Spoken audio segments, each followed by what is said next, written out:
So today we're going to be going over hip thruster marches using a bench or a box. It allows you to go through a larger range of hip motion, flexion and extension than a bridge does. And with the march, what we're really focusing on is getting the stability of our pelvis and really engaging our glute med, our side butt.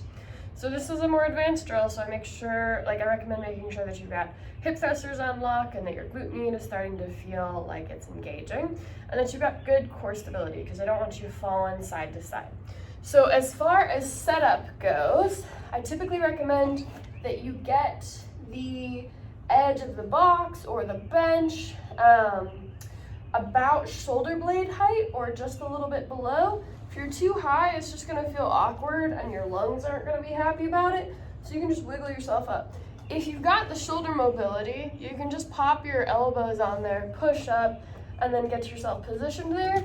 If that doesn't feel good, you can start higher, lower yourself down. There are lots of options.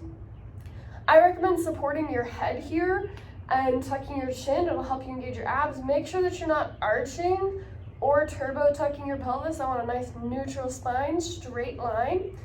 And then I want your feet a little further away from your knees, about shoulder width apart. And my torso is a rigid lever here, so as I bridge up, my torso comes up. And now that I'm in the stable position, I'm gonna float one leg and then the other.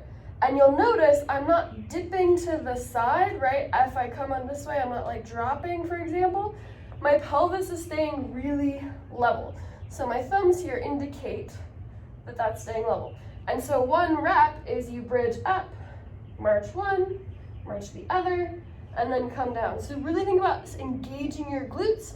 Make sure you're not dumping through your heels because that'll give you a lot of hamstring. And make sure you're not dumping through your toes because that'll give you a lot of quad. And you can think about tucking your ribs here. Make sure your ribs aren't arching at the top so you can cough to get your ribs engaged. Bridge up, make sure that feels solid, and then you can float. And you can do boop, tiny float. These bigger floats are harder, so build up to them.